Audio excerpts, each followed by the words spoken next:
Well, thank you. I'm from the Fade to Black podcast. I actually want to say, Rebecca, it was so lovely seeing you on screen because my friend Gabe did Whitewash, which you obviously in a few years ago at Soho Theatre. So it was like incredible. Yeah. So, played his mum. Yeah, He's you much did. older than me, and I've played him. Yeah.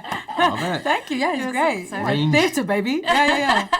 Well, I kind of want to start off with, I think, so I came to an early screening in December, James, and you kind of introduced it. Oh, I was cool. with my mum and my dad, and they loved it. They were You brought your mum and dad? Yeah, I did. Really it was like I wasn't doing family Christmas, so I was like, let me bring them to this instead. That's their present.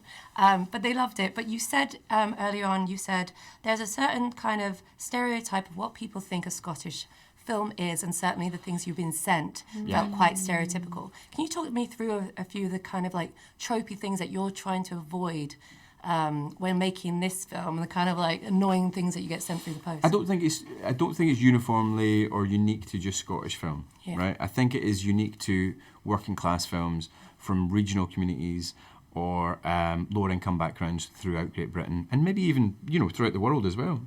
Is that when you're telling stories about these people, of which I am one, you somehow relegate them to only stories about abuse. Domestic, sexual, alcohol, drug, whatever kind of abuse, self-harming abuse, whatever it is. It's got to be grim as fuck. And, excuse my language, and I just don't think that's necessarily the experience of everybody who grows up in a council estate.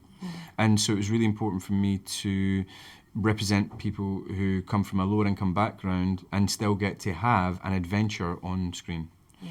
And that adventure can be really upsetting, but it isn't upsetting necessarily just because they're at the job centre and not getting anywhere and they have issues. The guys in the film have issues, but the film isn't necessarily just about their issues. It's a weird thing, isn't it? It's like sometimes the filmmaker becomes the hero. I'm ripping off Eddie Marzan. Eddie Marzan said this great thing. The filmmaker becomes the hero in films about working class people. Yeah. Because we're the hero, because we're choosing to make a film about these poor, depressed people. Right? And it's like, no, they're the heroes. Yeah, exactly. I will say I felt very represented as someone who worked at a call centre in Doncaster and had to sell fully fitted kitchens, and that actually, I think it was on Panorama because it was a bit unlegit. So I feel really relate to that. But I guess this is kind of, I don't know, it's like a story of Icarus about this. It's like you're flying too close to the sun. And you were in Shakespeare, you were in Romeo and Juliet at the Globe, and you've obviously done Shakespeare and you've done lots of theatre work and you're dealing with these classic stories. Did it seem to you when you were telling this that you wanted to pull through that sort of like timeless influence in this quite grounded story of this hip-hop? I'm going to unpick that one. That's a PhD thesis, guys. Did I want to bring? I've got my glasses on. I'm here to be serious. Timelessness. I think that yes is the answer. I think that it was a really universal story. It is a story that is about two Scottish people in a council estate trying to make it and get past a sonic glass ceiling, if you like.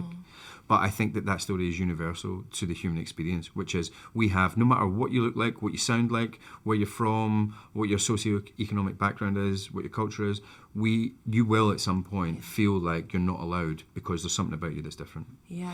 And some people face that a few times in their life. Some people face that every single day in their life.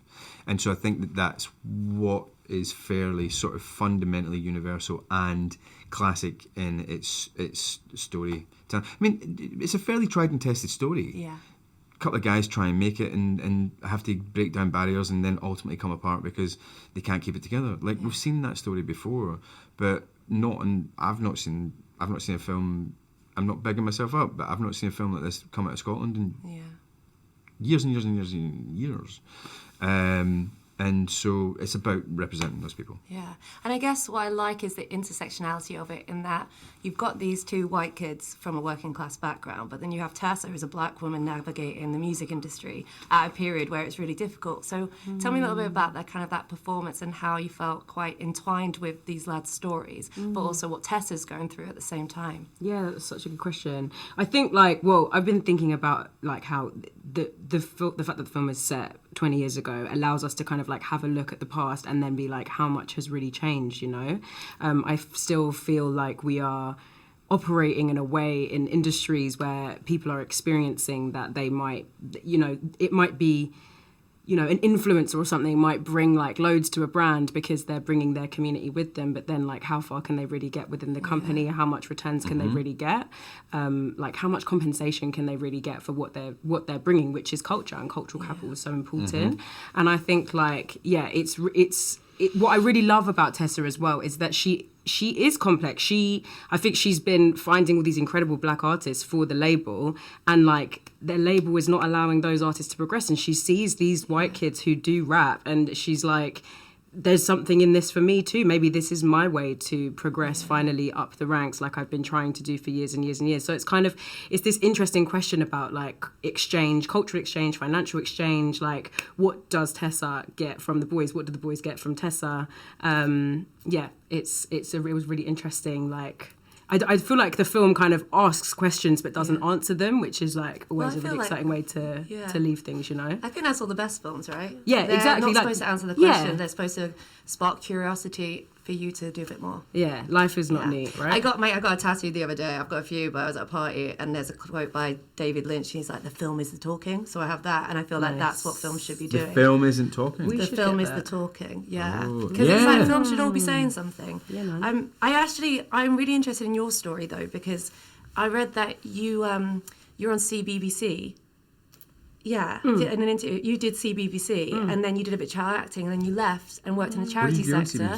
Well, I want to know, what was a CBBC show? Because I was on Playdays as a kid. Incredible. They came to my school and really spruced up the playground. Yeah, that sounds sick. What did you do on CBBC? I did, this is a real deep cut and you're hilarious. I did a TV show called Roman Mysteries when I was a kid, which was like, it was like Rome or like Plebs or one of those shows, but set, so 4 kids. It was like Famous Five in ancient Roman times. So we're there in the toga, we're doing the tunic, we're doing the gladiator sandal.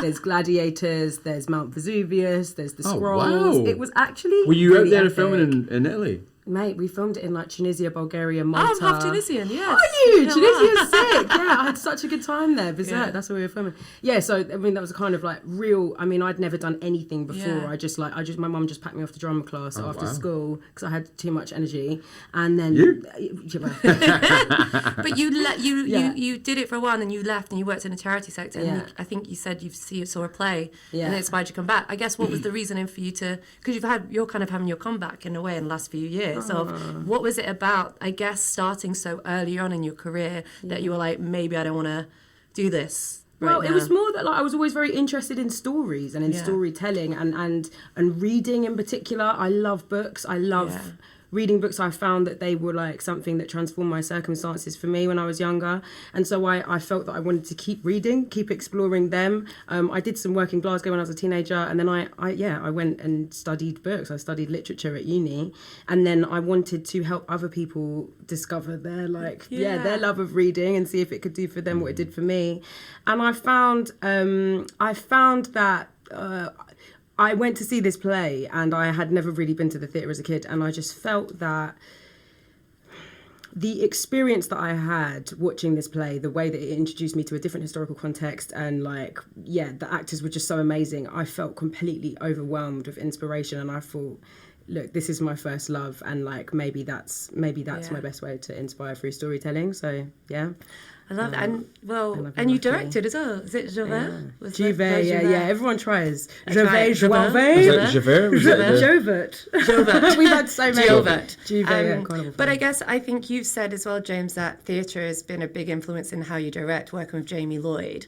But I'm also really curious about how what it means to have actors who maybe are not well known, because it seems nowadays in order to get something made, packaged, you need a star in it, right? And I think you've said you starred in this because that's how I was going to get financing. It helped. It helped. It wasn't like a surefire thing. But do you think that's like, I guess, a bit of a problem nowadays in the sense of, you've got these, this what's so great. I've seen Samuel in obviously How to Have Sex and a few things, but it's like really beautiful to see people coming through and getting a chance. I don't think the problem is that you need to have a star in something to get it made. I think the problem is that we don't make enough stuff in Scotland to create any stars. Who have we got? We've got me, Jerry, Ewan, Richard. Any of them women? Any of them under 40? Yeah. I mean, Shirley. We've got Karen Gillan. Yeah. So, like, that's the problem. We're not making enough to create the people who you go like, oh yeah, I saw that guy play the supporting role in the last thing. Maybe we'll take a punt on them to get the lead role in the next. We don't have that rolling system. We have a little bit more of it in the south of England. Yeah. Not even that much. So that's, for me, that's the problem. Yeah. We're not making enough. So, you know, you go to America and you go, we need to get somebody with a name in it to help get it made. It kind of makes a bit more sense. That makes, you know, it's a business. You want to get some money back. You want to get bums on seats. Not everything is going to be, even if it's really good, even if it's a great piece of art, it might not connect culturally with the ticket buyer. Yeah. So you need that person that you can help sell it through. So I get it. I understand that. The problem, I think, is slightly different for us in Scotland and other parts of Great Britain as well, which is we're just not even making enough. It's not that the actors aren't there. There's tons of actors. You go to countries with no infrastructure, no governmental finance whatsoever, there's still people doing theatre. There are still actors. Yeah. There will be actors always, but we don't have anywhere for them to go on screen. Yeah. Well, I've got to wrap up, but thank you so much. Thank you. I appreciate it. Hannah. Cheers. That was a great interview. Thank See you. you, darling.